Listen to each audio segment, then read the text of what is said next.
ഫുട്ബോളിൽ ആതിഥേയരായ അമേരിക്കയ്ക്ക് തകർപ്പൻ തുടക്കം.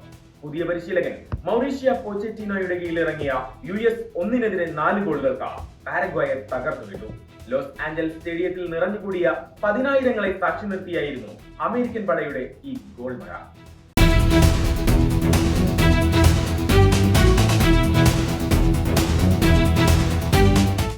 കളിയുടെ 6ാം മിനിറ്റിൽ തന്നെ പാരഗ്വേ താരം ബോംബാർഡില്ലയുടെ പക്കൽ നിന്ന് സംഭവിച്ച ഒരു സെൽഫ് ഗോളാണ് അമേരിക്കയ്ക്ക് വഴിത്തിരിവായത്. ഈ ഗോളോടെ പാരഗ്വയുടെ താളം പൂർണ്ണമായി തെറ്റി. പിന്നീട് അമേരിക്കൻ മുന്നേറ്റ നിര കളം നിറഞ്ഞു കളിച്ചു. 31ാം മിനിറ്റിൽ മികച്ചൊരു അവസരം ഗോളാക്കി മാറ്റി ബലോഗുൻ അമേരിക്കയുടെ ലീഡ് 2 ഉയർത്തി. ആദ്യ പകുതി അവസാനിക്കുന്നതിന് തൊട്ടു മുമ്പ് ബലോഗുൻ തന്റെ 2ാം ഗോളും നേടി ടീമിനെ 3-0 ശക്തമായ നിലയിലെത്തി.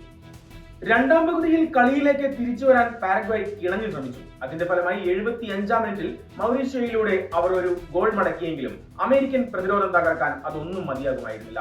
മത്സരത്തിന്റെ അവസാന ഘട്ടത്തിൽ പകരക്കാരനായി ഇറങ്ങിയ ജിയോ റെയ്ന കളത്തിലിറങ്ങി 16 മിനിറ്റിനുള്ളിൽ തന്നെ മനോഹരമായ ഒരു ഷോട്ടിലൂടെ അമേരിക്കയുടെ 4ാം ഗോളും പൂർത്തിയാക്കി വിജയം ഉറപ്പിച്ചു.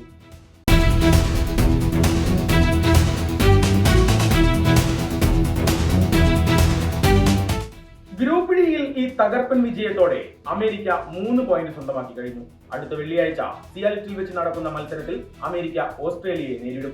അതേസമയം ആദ്യ മത്സരത്തിലെ തോൽവിയിൽ നിന്ന് തിരിച്ചു കയറാൻ ലക്ഷ്യമിടുന്ന പാരഗ്വേയ്ക്ക് അന്ന് തന്നെ സാൻ ഫ്രാൻസിസ്കോയിൽ വെച്ച തുർക്കിയാണ് എതിരാളികൾ. പരിശീലകൻ പോച്ചറ്റിനോയുടെ തന്ത്രങ്ങൾ കൃത്യമായി ഫലം കണ്ട ഈ ആദ്യ വിജയം വരും ദിവസങ്ങളിൽ അമേരിക്കൻ ടീമിന് വലിയ ആത്മവിശ്വാസം നൽകുമെന്നതിലും സംശയമില്ല. കൂടുതൽ ലോകകപ്പ് വാർത്തകളുമായി വീണ്ടും കാണാം. സ്പോർട്സ് ഡെസ്ക് തനിനിറം.